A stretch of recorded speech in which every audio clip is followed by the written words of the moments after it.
Chapter 2 is governed by A for awareness. We often blame ourselves for being confused about love, thinking that we might be broken or immature. But maybe the real issue is that nobody ever taught us the subject of romantic literacy.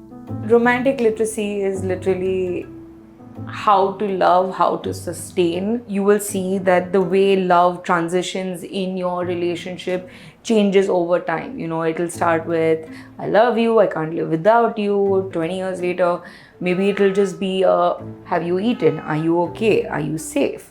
So romance changes, it transitions.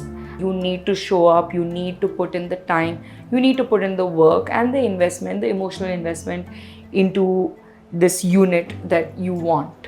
Look at what's happening globally. Countries with the highest freedom to choose partners also have some of the highest relationship failure rates. Sweden's divorce rates sit at around 50%. For centuries, marriage in most cultures was simply a social duty, not a personal journey of a young person. The earliest known marriages in places like Mesopotamia around 4,000 years ago were contracts. They were used to exchange land, cement political alliances, and control inheritance. Our grandparents probably didn't stay together out of love. They stayed together out of the obligation of being together. Commitment wasn't a choice because separation wasn't an option back then. The shift that I see is today's generation, patience is very limited. Marriage is not the only option in life today. You can choose to be single. You can choose to have a live-in relationship. You can choose to have a partner, maybe have for some time and not do that. Unlike, say, 20 years back, where a relationship had to be marriage. We never heard of live-in relationships 20 years back. The important part in this is that it is the awareness of entering into a marriage. We think chemistry equals compatibility. We mistake butterflies for building blocks. But when someone enters a relationship without knowing what they actually want, they're not just risking their own future. They might be setting up someone else for a heartbreak. This is where awareness comes in. Understanding not just who we are, but what kind of equation we seek in the long term, what kind of relationship we seek. Here's some questions to consider. What is my love language and what do I need to feel loved? Do I want kids? If yes, how many?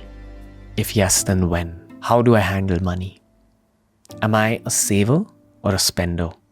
Where do I want to live in the long term? How important is my family life to me? And how involved should my parents be in my relationship? What are my actual life goals and how do I visualize my old age? These questions aren't just about self-discovery. They reveal what kind of person might be a good match for you. It seems to be wise to choose someone whose answers are similar to the answers that you have for these key questions. And this is a very important conversation that couples should have before making the big decisions in their life. This isn't just my opinion. This is the opinion of multiple psychologists that I've featured on my podcast. Over the years, we've studied love, we've studied the subject of commitment, we've studied the subject of marriage. And in an age where divorce rates are going up, I believe that it's a wise decision to have this uncomfortable conversation with who you believe is your long-term partner.